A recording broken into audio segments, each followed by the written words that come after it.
আসসালামু আলাইকুম। সবাইকে শুভেচ্ছা জানাচ্ছি। আজকের এই গ্রামার ক্লাসে যথারীতি টেন্সের ধারাবাহিক আলোচনায় আজকে আমাদের রয়েছে প্রেজেন্ট পারফেক্ট টেন্স। এর আগে আমরা দুটি টেন্সে আলোচনা করেছি, প্রেজেন্ট ইনডিফিনিট টেন্স এবং প্রেজেন্ট কন্টিনিউয়াস টেন্স। আজকে আমরা আলোচনা করব প্রেজেন্ট পারফেক্ট টেন্স। টেন্স খুবই গুরুত্বপূর্ণ বিষয়, শুরুতেই বলেছি। এই জন্য আমরা 12টি টেন্স 12 দিনে আমরা যদি আয়ত্ত করতে পারি, যদিও 12 দিনে 12টি টেন্স আয়ত্ত করা অত্যন্ত কঠিন, তারপরেও যেটুকু আয়ত্ত না করলেই নয়, যেটুকু আয়ত্ত করলে আমাদের টেন্সের উপর কিছুটা হলে ধারণা আমাদের উপলব্ধ ধারণা আসবে, সেটুকু ধারণা আমি দেওয়ার চেষ্টা করব। সবাই আমাদের সাথে থাকবে আশা করি। এবং আমাদের এই প্রেজেন্ট পারফেক্ট টেন্সের যে প্র্যাকটিক্যালি যে প্র্যাকটিস, সেটা আমরা এখন শুরু করতে যাচ্ছি। প্রেজেন্ট পারফেক্ট টেন্স, গ্রামারের প্রেজেন্ট পারফেক্ট টেন্স। আগে আমরা জানবো সংজ্ঞা, প্রেজেন্ট পারফেক্ট টেন্স কি, what is present perfect tense, present perfect tense কি। সংজ্ঞা, সংজ্ঞার ইংরেজি আমি শুরুতেই বলেছি ডিফিনেশন। ডিফিনেশন মানে সংজ্ঞা। যে কাজ এই মাত্র শেষ হয়েছে, যে কাজ এই মাত্র শেষ হয়েছে, এই মাত্র শেষ হয়েছে, শেষ হইয়াছে, কিন্তু কিন্তু ফলাফল, ফলাফল এখনো বিদ্যমান, এখনো বিদ্যমান, এখনো বিদ্যমান, তাহাকে প্রেজেন্ট পারফেক্ট টেন্স বলে। প্রেজেন্ট পারফেক্ট টেন্স বলে। প্রেজেন্ট পারফেক্ট, একটু বানানটা দেখে নিতে হবে। পারফেক্ট টেন্স, কারণ অনেকেই আমরা বানান ভুল করি। প্রেজেন্ট পারফেক্ট টেন্স বলে। যথা PRESENT present, PER per, FECT ফেক্ট, TENSE প্রেজেন্ট পারফেক্ট টেন্স। যথা আমি বলেছি যে কাজ এই মাত্র শেষ হয়েছে কিন্তু ফলাফল এখনো বিদ্যমান রয়েছে। কি ধরনের এরকম বাক্য হতে পারে? যেমন আমি ঢাকায় গিয়েছি, আমি ঢাকায় গিয়েছি, অবশ্যই কাজটা শেষ হয়েছে। এখানে কিন্তু বলা হচ্ছে না যে আমি ঢাকায় যাচ্ছি বা আমি ঢাকায় যাইতেছি বা আমি ঢাকায় যাই, এই ধরনের কোনো কথা নেই। আমি ঢাকায় গিয়েছি, গিয়েছি মানে গেছি, গিয়েছি ওখানে পৌঁছেছি, কিন্তু ওখানে গিয়ে যে আসছি তাও বলা হচ্ছে না। তার মানে কাজটি এই মাত্র শেষ হয়েছে কিন্তু ফলাফল এখন আছে। তার মানে ঢাকায় গিয়ে হয় মার্কেট করতেছি, না হয় আমি বোটানিক্যাল গার্ডেন ঘুরছি, না হয় চিড়িয়াখানা করতেছি, না হয় বিমানবন্দর ঘুরতেছি, যে কোনো একটা কাজ করতেছি। তার মানে ফলাফলটা এখন ঢাকার মধ্যে আমার সীমাবদ্ধতা রয়েছে। চিনবো কেমন প্রেজেন্ট পারফেক্ট টেন্স? এটা এই বাক্যটা চিনিবার, চিনিবার উপায়, চিনিবার উপায় বাংলা ক্রিয়ার শেষে, বাংলা ক্রিয়ার শেষে ইএসসি, লক্ষ্য রাখতে হবে আসে না কিন্তু, ইএস, ইএসসি, ইএসও, ইএসএ,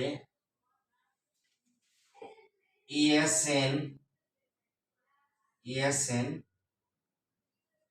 ইত্যাদি চিহ্ন থাকে, ইত্যাদি চিহ্ন থাকে।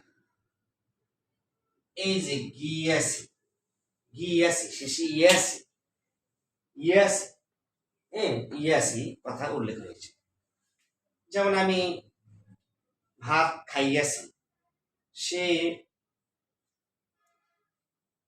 ঢাকায় গিয়েছে বা সে মার্কেটে গিয়েছে, ইয়াস, ইয়াস, তুমি কোথায় গিয়েছো, ইয়াসো কথাটা উল্লেখ হয়েছে। তাহলে আমরা বাংলা ক্রিয়া শেষে চিনলাম যে কি থাকলে এটা প্রেজেন্ট পারফেক্ট টেন্স হবে। এখন আমরা জানবো গঠন প্রণালী, কিভাবে এই বাক্যটা আমি গঠন করব। গঠন প্রণালী, যাকে ইংলিশে বলা হয় স্ট্রাকচার। গঠন প্রণালীর সময় কি, প্রথমে সাবজেক্ট হাবোধক বাক্য, যেটাকে আমরা হাবোধক বাক্য বলি। হাবোধক বাক্য, হাবোধক, ইংলিশে বলা হয় অ্যাফার্মেটিভ। প্রথমে সাবজেক্ট, জব, সাহায্যকারী ভাব, সাহায্যকারী ভাব। আর সাহায্যকারী ভাব কয়টি? দুটি, একটা হ্যাভ আর একটা হ্যাজ। হ্যাভ অথবা হ্যাজ। যোগ ভার্বের 3 নং রূপ, যোগ অবজেক্ট, যোগ অবজেক্ট। যথা, যথা, এই যে আমি ঢাকায় গিয়েছি এই কথাটা লিখেছি, এটা আমি করব আমি ঢাকায় গিয়েছি, আমি ঢাকায় গিয়েছি, আমি ঢাকায় গিয়েছি। তাহলে আমি বলেছি শুরুতে সাবজেক্ট হবে আই, তারপরে সাহায্য হবে হ্যাভ অথবা হ্যাজ, আই হ্যাভ। তারপরে ভার্বের 3 নম্বর রূপ, যাওয়ার ইংরেজি গো, তার গন। এরপরে অবজেক্ট, কোথায় গিয়েছি? ঢাকা। এখানে একটু আমাদের জানার বিষয় রয়েছে। আয়ের পরে হ্যাভ কেন বসালাম? হ্যাজও তো রয়েছে। ফার্স্ট পার্সনের পরে I have, first person I, second person you, এটা পরে হ্যাভ হবে। থার্ড পার্সন সিঙ্গুলার নাম্বারে পরে হবে হ্যাজ, তবে থার্ড পার্সন যদি প্লুরাল নাম্বার হয় তাহলে কি হবে? হ্যাভ, তাহলে হবে হ্যাভ। আর থার্ড পার্সন সিঙ্গুলার নাম্বার হবে হ্যাজ। এটা একটু দেখে দিই। থার্ড পার্সন যেমন দে, দে, এটা হচ্ছে প্লুরাল, তাহলে কি হবে? হ্যাভ হবে, এখানে কিন্তু হ্যাজ হবে না। আর যদি হি হয় তাহলে হি হ্যাজ হবে, কারণ এটা সিঙ্গুলার আর এটা প্লুরাল। তো এটা আমরা হ্যাভ বা হ্যাজের ব্যবহার জানলাম। এখন এই যে গন কেন হলো? 12টি টেন্সের মধ্যে যেখানে পারফেক্ট টেন্স আমরা দেখতে পাবো, যেখানে আমরা পারফেক্ট টেন্স দেখতে পারবো, present perfect tense, past perfect tense, future perfect tense, এই পারফেক্ট টেন্সগুলো কথা থাকলে সেখানে অবশ্যই মূল ভার্বের 3 নম্বর রূপ হবে। অর্থাৎ মূল ভার্বের 3 নম্বর রূপ বলতে ফার্স্ট পার্টিসিপল হবে। ভার্বের 3টে রূপ, একটা প্রেজেন্ট ফর্ম, আর একটা পাস্ট ফর্ম, আর একটা পাস্ট পার্টিসিপল ফর্ম। যেমন গো, এটা ছিল গো, এটা প্রেজেন্ট ফর্ম, প্রেজেন্ট ফর্ম। গন, এটা past form, past form. go went, sorry, go went, past form, past participle, past participle.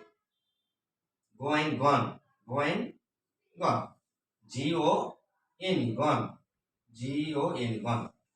এরপরে এরকম আছে eat, at, eaten, eat at, eaten.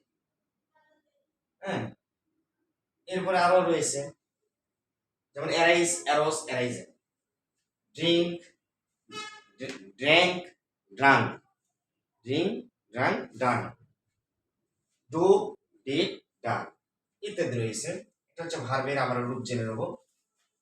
ভার্বের রূপ আমরা যেটা বলি স্ট্রং ভার্ব আর উইক ভার্ব। সেখানে স্ট্রং ভার্বে আমরা কতগুলো রূপ রয়েছে, উইক ভার্বে কতগুলো রূপ রয়েছে সেগুলো আমরা জানবো। ভার্ব যেহেতু অসংখ্য, মূল ভার্ব, সাহায্যকারী ভার্বে যেহেতু কিছু সংখ্যা রয়েছে, কিন্তু প্রিন্সিপাল ভার্ব যেটা আমরা বলি, মেইন ভার্ব যেটাকে বলি, এই মূল ক্রিয়া যেটা, এর অসংখ্যা নেই। তবে তারপরও আমাদের যেগুলো ভাব সচরাচর আমাদের ট্রান্সলেট করার সময় লাগে, সেগুলো ভাব আমরা একটু 3টা রূপ আমরা জেনে নেব, তাহলে আমাদের এই ট্রান্সলেট করতে সুবিধা হয়।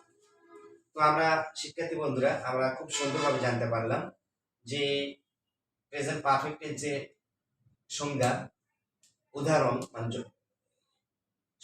সংজ্ঞার সাথে সাথে আমরা উদাহরণ জানলাম, চিনবার উপায়টাও জানলাম। এরপরে গঠন প্রণালী কিভাবে হবে হাবোধকের, মানে যেখানে আমরা বলি অ্যাফার্মেটিভ।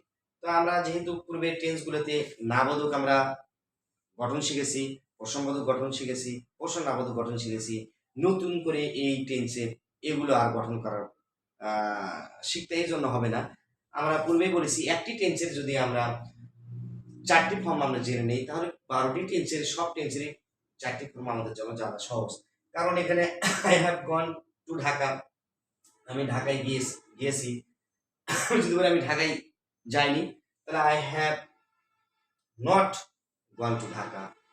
শুধুমাত্র নট বসে দিলে হবে। আর যদি বলে আমি কি ঢাকায় গিয়েছি, তাহলে have I gone to Dhaka, আর আমি কি ঢাকায় গিয়েছি না, তাহলে have I not gone to Dhaka, এই আর কিছু না, একই নিয়মই চলবে। তো এই টু এই জন্য বসলো কোনো জিনিসের কোনো দিকে যাওয়া বুঝলে, কোনো স্থানের দিকে কোনো অভিমুখে এরকম যাওয়া বুঝলে কি হবে, টু। টু ঢাকার দিকে আমি যাচ্ছি, মার্কেটের দিকে যাচ্ছি, এইভাবে দিকে আমি যখন যাচ্ছি তখন তার আগে কি বসবে, টু। ওকে, থ্যাংক ইউ, তোমাদেরকে অসংখ্য ধন্যবাদ। আজকে প্রেজেন্ট পারফেক্ট টেন্স আমরা করলাম, প্র্যাকটিস করলাম হোয়াইটবোর্ডে। আগামীকাল প্রেজেন্ট পারফেক্ট কন্টিনিউয়াস টেন্স নিয়ে তোমাদের সামনে হাজির হব। সেই পর্যন্ত সবাই ভালো থাকো, সুস্থ থাকো, সবাইকে অসংখ্য ধন্যবাদ।